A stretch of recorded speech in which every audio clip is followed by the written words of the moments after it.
আমাদের আজকে যে সেমিনারের মূল বিষয় যেটা বাণিজ্যিক আমদানি ব্যবসা পর্যায়ে ভ্যাট ব্যবস্থাপনা ও আদর্শ মূসক আইন বাস্তবায়ন, যে আইনের ভাষা যেভাবে লেখা হয় সেভাবে লেখাটা আসলেও খুবই জরুরি কিনা আমার মাঝে মাঝে মনে হয় যে আইনের ভাষা যদি সহজে বোঝা না যায় তাহলে কিভাবে একটা লোক সেটা মানবে। কারণ আইন তো মানতে হবে সাধারণ মানুষেরকে, কারণ সেই যদি আইনটা না বুঝে বা তার সেই আইনের ভাষাটা যদি তার বোধগম্য না হয় তাহলে সে কিভাবে সেই আইনটা মানবে। এবং এই বিষয়টা আমি সবসময়ই চেষ্টা করি যে আমার মতো করে বা আইনের বিষয়গুলিকে উপস্থাপন করতে, এবং সেটা আইনের মধ্যে থেকে মূল থিম থেকে সরে যায় না। বাণিজ্যিক আমদানিকারক ও পাইকারি ব্যবসায়ীদেরকে আমরা কেন গুরুত্ব সহকারে নিলাম আজকের এই সেমিনারের বিষয়টা, কারণ আমাদের কাছে যেটা মনে হয়েছে সেটা হচ্ছে যে গত 5 বছরে লক্ষ্যমাত্রা এবং আদায়ের গ্রোথটা দেখেন, সেক্ষেত্রে 2014-15 সাল থেকে 17-18 সাল পর্যন্ত বাজেটের গ্রোথ এবং আদায়ের গ্রোথ প্রায় কাছাকাছি ছিল। ওই সময় এই মিডিল লেভেলের যে ব্যবসায়ীরা ছিলেন তাদেরকে ওইভাবে হয়তো গুরুত্ব দেওয়া হয় নাই, কিন্তু গত বছর 18-19 সে ভ্যাটের যে টার্গেট ছিল 25.31%, বাট আদায় হয়েছে মাত্র 11%। এবং এই বছরে তো বাজেটে ভ্যাটের কোনো গ্রোথই নেই, আদায় 51,000 কোটি টাকার মধ্যে মাত্র 41,000 কোটি টাকা আদায় হয়েছে। গত বছর যেটা ছিল 87,000 কোটি টাকা, সেই গত বছরের সীমা না আদায় করলেও আরো এই বাকি 6 মাসে আরো 6,000 কোটি টাকা বেশি আদায় করতে হবে। সেটাও হবে কিনা সেটাও দেখার বিষয়টাকে গুরুত্ব দিয়ে এই পাইকারি ব্যবসায়ীদেরকে নিলাম, কারণ গভর্নমেন্ট ভ্যাট আদায় করবে সেটা যেভাবেই হোক, এবং সে যখন উৎপাদনকারী এবং এর বিষয়টা নিয়ে মোটামুটি একটা পর্যায়ে যে চলে গেছে, ভ্যাটের যে গ্রোথটা 87,000 কোটি টাকা, এটা ধরেন হাইয়েস্ট 90,000 কোটি টাকা বা 1 লাখ কোটি টাকা হইতে পারে, তাও ওইটা অনেক টাফ ইস্যু। কিন্তু গভর্নমেন্ট যখন সেকেন্ড স্টেজে যাবে তা হচ্ছে বাণিজ্যিক আমদানিকারক এবং পাইকারি ব্যবসায়ীদেরকে নিয়ে সে বিষয়টা নিয়ে মাঠে নামবে। এবং আপনারা এখন যে সবচেয়ে বড় যে সমস্যাটাতে আছেন সেটা হচ্ছে যে ফিল্ড অফিসারদের একটা এখানে কাজ করছে, যে এখনো আপনারা মনে করছেন যে প্যাকেজ ভ্যাটের আওতায় ভ্যাট দিবেন, এবং আপনারা গভর্নমেন্ট যখন আইনটা করে তখন সবাই কিন্তু 15% হারে ভ্যাট দেওয়ার কথাটা গুরুত্ব সহকারে উপস্থাপন করা ছিল। এবং এই ভ্যাট একটা 2012 সাল থেকে ইমপ্লিমেন্টেশন হওয়ার কথা, সেটা 17 সালে একবার হইল উপস্থাপন করা হইল, পাস হবে, কিন্তু 2019 সালে যখন এটা পাস হলো তখন কিন্তু ভ্যারাইটিস হারে এই ভ্যাটের আইনটা পাস হইল, যেটা কিন্তু আসলে হওয়ার কথা ছিল না। এবং সেটা ব্যবসায়ীদের আন্দোলনের কারণেই বিষয়টা ঘটছে, যে আপনারা মনে করছেন যে 5% হারে ভ্যাট দেওয়া অনেক কম, পার্সেন্টেজ যেহেতু কম সেহেতু ভ্যাট দেওয়াটা আপনাদের জন্য লাভজনক হবে, আবার 15% অনেক বেশি। কিন্তু আমরা আজকে সেই বিষয়টাই এইখানে দেখাবো যে কোন পার্সেন্টেজে আপনাদের জন্য ভ্যাট দেওয়া লাভজনক হবে। যেটা দেখা যাচ্ছে যে একটা বিল অফ এন্টিটি বিষয়ে যে মূসক আইন 5% ভ্যাট দিয়ে কি অবস্থায় দাঁড়ায়, আর যদি আপনি 15% ভ্যাটে যান তাহলে সেটা কি অবস্থা হবে শেষ পর্যন্ত সেটা দেখানোর জন্য আমি মেনলি করছি। ইনভয়েস ভ্যালু যেটা থাকে কখনোই সেই মূল্যে কখনো কাস্টমস অ্যাসেসমেন্ট করে না, সবসময় লোড দেয়। সেই লোডটা দিয়েই আমরা শুরু করছি। যদি ইনভয়েস ভ্যালুতে করতো তাহলে হয়তো কোনো পণ্যের দাম অনেক কমে যেত, কিন্তু যেহেতু এটা হয় না আমাদের দেশে, নর্মালি যেটা হয়েছে সেটা হচ্ছে যে $1.5 দিয়ে প্রতি কেজি $1.5 করে দিয়ে সে অ্যাসেসমেন্ট করেছে $1 পণ্য।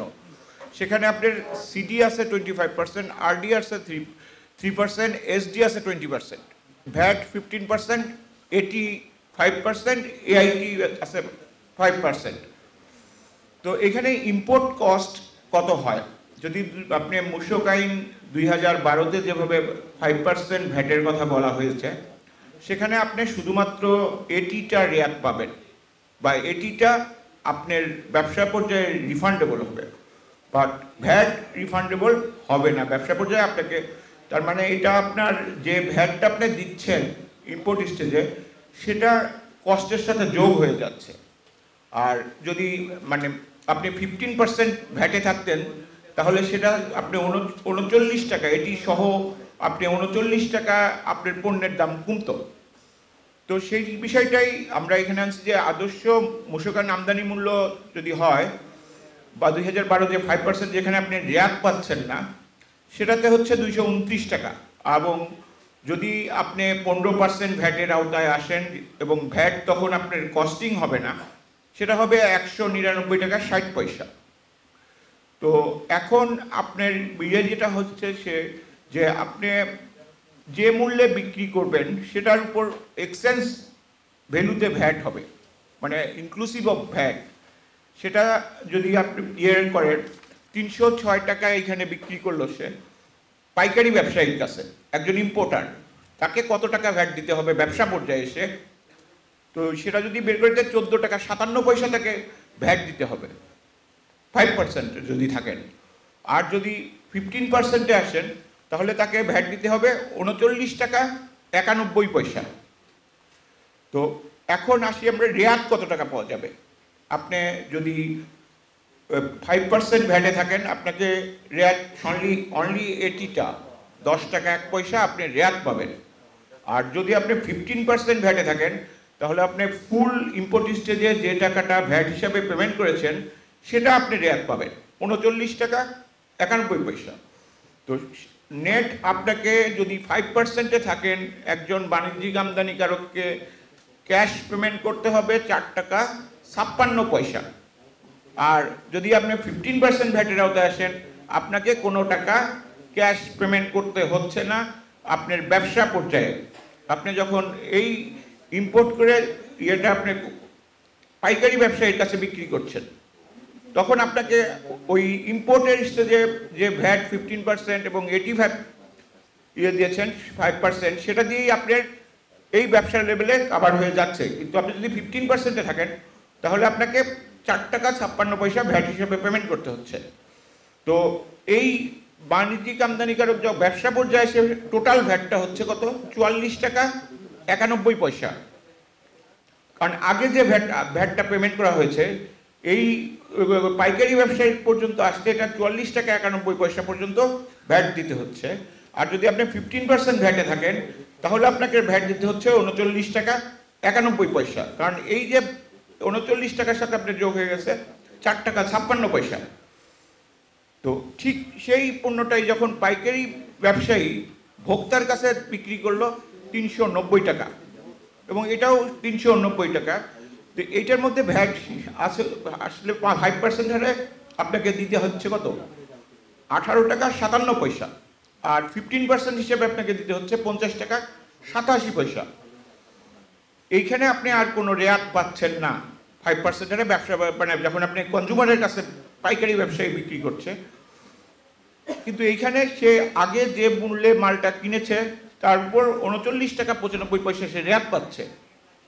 তাকে নেট পেমেন্ট করতে হচ্ছে 5% ভ্যাটে থাকলে 18 টাকা 57 পয়সা, এবং 15% ভ্যাটে থাকলে আপনাকে নেট পেমেন্ট করতে হচ্ছে 10 টাকা 92 পয়সা। ইম্পোর্ট থেকে ভোক্তা পর্যন্ত যদি আপনি ভ্যাটের কথা চিন্তা করেন, তাহলে আপনাকে টোটাল ভ্যাট পেমেন্ট করতে হবে 5%-এ 63 টাকা 8 পয়সা। আর যদি আপনি 15% ভ্যাটের আওতায় আসেন, তাহলে আপনাকে পেমেন্ট করতে হবে 50 টাকা 87 পয়সা।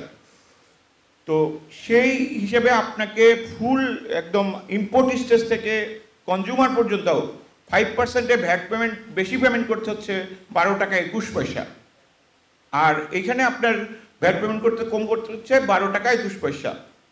আপনি যদি সেই শুরুর থেকে ভ্যাটের পার্সেন্টেজ হিসাব করেন, তাহলে এখানে আপনি টোটাল পেমেন্ট করছেন 18.60%, এবং এইখানে 15%ই পেমেন্ট করছেন। কারণ আপনি টোটাল ইম্পোর্টের পরে যে পর্যন্ত এই কনজিউমার পর্যন্ত আপনাকে ক্যাশ পেমেন্ট করতে হবে 23 টাকা 17 পয়সা, এবং যদি 15% আপনাকে ক্যাশ পেমেন্ট করতে হবে 10 টাকা 96 পয়সা।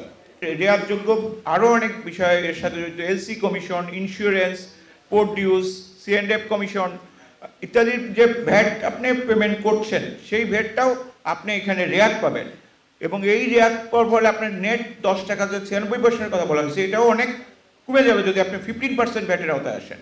এবং ভ্যাট 15%-এ সবসময়ই আপনার একজন পাইকারি ব্যবসায়ী হয় ইম্পোর্টারের কাছ থেকে পণ্যটা কেনেন, না হয় আপনি উৎপাদনকারীর কাছ থেকে কেনেন। তো উৎপাদনকারীর কাছ থেকে যখন কিনেন তখন আপনি যে 400 টাকায় পণ্য 390 টাকায় পণ্যটা বিক্রি করলেন, সেটা আপনাকে যদি ধরা হয় যে আপনি 350 টাকায় কিনছেন, বা আপনার যে ভ্যাটটা 40 টাকা বা 50 টাকা আপনার এডিশন, আপনি অনলি 50 টাকার উপরে 15% ভ্যাট দেওয়াটা হচ্ছে আপনার লাইবিলিটিস। বাকি যে মূল্যটা আপনার ইম্পোর্টারকে বা উৎপাদনকারীকে পেমেন্ট করছেন সেটা দায় ইম্পোর্টারের। এখন আপনারা যে প্যাকেজ ভ্যাটের কথাটা বলছেন, যে প্যাকেজ ভ্যাটের আওতায় আপনারা ওই অফিসাররাও বলছেন, মূসক আইন 2012-তে কোথাও কোনো প্যাকেজ ভ্যাটের কথা বলা নাই। 3 কোটি টাকা পর্যন্ত, অর্থাৎ মাসে যদি আপনি 25 লাখ টাকা সেল করেন তাহলে আপনাকে 4% ভ্যাটের আওতায় রাখা হয়েছে, এবং এর বেশি হলে আপনাকে 5% ভ্যাট দিতে হবে বর্তমানে। তো 5% ভ্যাটে আপনাকে টোটাল টাকা যা আপনি সেল করছেন 400 টাকা, 400 টাকার উপরে আপনার যদি 5% দিতে হয় আপনার ভ্যাট হচ্ছে কত, 20 টাকা। কিন্তু আসলেও কি এই 400 টাকা আপনার মূল্য কিনা, বা 400 টাকা টোটাল টাকাটার লাইবিলিটিস আপনার কিনা? অবশ্যই না, কারণ এই টাকা মেজর পোর্শন আপনাকে পেমেন্ট করতে হচ্ছে খুচরা ব্যবসার জন্য কিনছেন তার সেই ইসের কাছ থেকে, উৎপাদনকারী বা এর কাছ থেকে। আর এই ভ্যাট ব্যবস্থার যে বিষয়টা সেটা হচ্ছে যে আপনারা ব্যবসায়ীরা মনে করছেন যে পার্সেন্টেজ দেখে যে 5% আর 15% 3 গুণ, কিন্তু 15%-এ আপনার লাইবিলিটিস সবসময় ভ্যাট লাইবিলিটিস কমে আসছে। সেটা হচ্ছে কেন, যে আপনি আগে যে মূল্যে মালটা কিনেছেন সেটা আপনি রেয়াত নিতে পারবেন, বা সেই ভ্যাট বিষয়টা। তো টোটাল সেলসের উপর যদি আপনি 5% ভ্যাট হয় এবং জরিমানা এবং সহ আপনার যে অবস্থান দাঁড়াবে সেটা খুবই ভয়াবহ হবে আপনাদের জন্য। আর একটা বিষয় হচ্ছে যে একজন আমদানিকারক ইম্পোর্ট স্টেজে 15% ভ্যাট অথবা এটি দিয়েই কিন্তু সে ইম্পোর্ট করছে, সেটা যদি সে নিয়ে নেয় মানে রেয়াত নিতে পারে, তাহলে কি হয় যে আপনি নেক্সট স্টেপে যখন তাকে মালটা পাইকারি বিক্রেতার কাছে সেল করছে যে 5% ভ্যাট দিতে হচ্ছে, সেটা দিতে হইতো না। সে ওই আগের যে টাকাটা পেমেন্ট করে আসছে ইম্পোর্ট স্টেজে সেই টাকা দিয়েই তার এখানে কিছু খাতাপত্র মেনটেন করলেই হয়ে যাচ্ছে। আমরা যাচ্ছি না কেন খাতাপত্র মেনটেন করা বা করার জন্য, আমরা আসলেও মনে করছি যে এটা অনেক ঝামেলাপূর্ণ। কিন্তু ঝামেলাপূর্ণ হলেও আপনার জন্য লাভ যে বিষয়টা সেটা হচ্ছে যে আপনি অনেক কম টাকা ভ্যাট দিয়ে আপনি ভালো থাকতে পারছেন। এবং আইন মানার যে বিষয়টা, আইন আপনি চিন্তা করতে পারেন যে আপনি যে ভ্যাটটা দিচ্ছেন আর এটা তো আপনি দিচ্ছেন না, ভোক্তার কাছ থেকে দিচ্ছেন, আপনার কস্ট। কিন্তু আপনি তো যদি এই আইনের আওতায় আসেন 3.60% যে বিষয়টা এখানে আসছে, মানে পার্থক্যটা যে ভ্যাটের পার্থক্য, ঠিক সেই পার্থক্যটা তো আপনি নিচ্ছেন হচ্ছে পণ্য মূল্য বাড়ায় নিচ্ছেন। আপনি যদি সেটা না করেন, 5% আওতায় না থেকে আপনি যদি 15%-এর আওতায় আসেন, তাহলে এই পরিমাণ পণ্য মূল্যের দাম কমে যাবে। আপনি ব্যবসায়িক প্রতিযোগিতায় টিকে থাকতে পারবেন না। যে খরচগুলি আপনি করছেন, এই এলসি কমিশন বলেন, যে যতগুলি খরচ হোক যেটা ভ্যাট আপনি পেমেন্ট করছেন, গ্যাস, ইলেকট্রিসিটি, পানি, সব আপনি রেয়াত পাবেন এই বিষয়গুলি যদি আপনি 15%-এর ভ্যাটের আওতায় আসেন। আর প্যাকেজ ভ্যাট যেহেতু এখন নাই, আর প্যাকেজ ভ্যাটের প্রশ্নটা আসছেও না কেন, যে আপনাদের যে ইম্পোর্ট করছেন সেই ইম্পোর্টের বিষয়গুলি কিন্তু সিআইএস সেলে গভর্নমেন্টের কাছে রয়ে গেছে।